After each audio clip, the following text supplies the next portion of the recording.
एवं सर्वे भवन्तु सुखिनः विचारधारा वाला देश, जहां आज नक्सल समस्या ने गंभीर रूप धारण कर रखा है। प्रश्न उठता है, ये नक्सली है कौन? समाज के सबसे शांत, शहरों से दूर जंगलों में रहने वाले तथा खेतों के माध्यम से अपने जीवन यापन करने वाले वो लोग जो अपने पूर्वजों द्वारा दिए गए धरोहर को बचाने के लिए सरकार के खिलाफ हथियारबंद हो गए हैं और अंततः ये लोग नक्सली बनने पर मजबूर होते हैं। महोदय, आधुनिकीकरण के नाम पर उन गरीब आदिवासियों की जमीनों को छीन ली गई तथा उन्हें मजबूर कर दिया बंधुआ मजदूर बनने पर, किंतु आज उनकी अधिकारों की कोई बात तक नहीं करता। मन समर्पित, तन समर्पित और यह जीवन समर्पित। मैं पूछता हूं, देश की धरती तुझे क्या दूं, क्यों दूं और किस लिए न्यौछावर करूं अपना सब कुछ तुम पर? क्या इसलिए कि मुझे देशद्रोह जैसे शब्दों से नवाजा जाए या इसलिए कि मुझे फर्जी इनकाउंटर में मार दिया जाए? जी हां अध्यक्ष महोदय, कुछ ऐसा ही समय था जब मान्य सूर्य लखन भैया सेहराबुद्दीन तथा तुलसीराम प्रजापति को फर्जी इनकाउंटर में मार दिया गया। यह कैसी विडंबना है महोदय, हमारे विपक्षी साथी द्वारा मानव अधिकार का संरक्षण किए बगैर ही राष्ट्रीय सुरक्षा की बात करते हैं।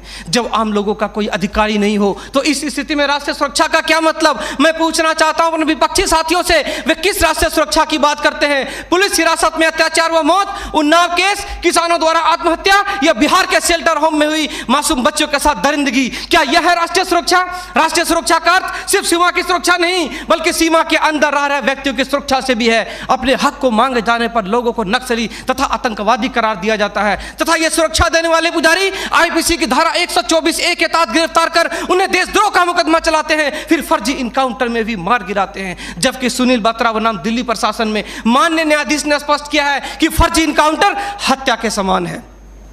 10 जुलाई 2004 को मनोरमा देवी के साथ दुष्कर्म और उसकी हत्या तथा पूर्वोत्तर राज्य की महिलाओं द्वारा हम सुरक्षा बलों के समक्ष निर्वस्त्र होकर विरोध प्रदर्शन करना इस बात का द्योतक है कि हम सुरक्षा बलों ने arms force special power act का दुरुपयोग कर नाजायज फायदा उठाया है, वहां के लोगों को जबरन गिरफ्तार कर उसे मानसिक एवं शारीरिक रूप से प्रताड़ित किया है तथा उनकी बहु बेटियों के साथ दरिंदगी कर मानवता को शर्मसार किया है। यह देश की सभ्य समाज एवं लोकतांत्रिक शासन प्रणाली पर प्रश्नवाचक चिन्ह है। सीआरपीसी की धारा 41, 42, 107, 151 के तहत बिना वारंट गिरफ्तार करने की शक्ति, सीआरपीसी की धारा 129, 130 मजमे को तितर बितर करने की शक्ति और जरूरत पड़ने पर गोली चलाने तक की शक्ति इन सुरक्षा बलों को दी गई है। और कितने अधिकार दिया जाए इन्हें? तो दे दो रोलेक्ट एक्ट जैसा अंधा कानून और ढूंढते रहो इतिहास के पन्नों पर स्वतंत्रता एवं समानता जैसी शब्दों को। महोदय, आज जरूरत है चिंतन की, मंथन की, जागरूकता की, लोगों में विश्वास जगाने की। आज जरूरत है सुपर 30 जैसे संस्थानों की, ताकि अपने पथ से भटके हुए बच्चों को उचित शिक्षा,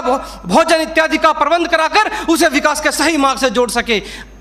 अंत में फैसला माननीय निर्णायक मंडल के पर छोड़ते हुए गुरुदेव रविन्द्रनाथ टैगोर की इन पंक्तियों के साथ मैं अपनी वाणी को विराम देना चाहूंगा कि मैं जीना चाहता हूं इंसानों की फौज के बीच में, मैं जीना चाहता हूं उगते सूरज की किरणों के बीच में, सुंदरता और सुगंध के बीच में। मेरी इच्छा है काश मिल जाए मुझे थोड़ी सी जगह इन जीने वालों के दिलों के बीच में। जय हिंद।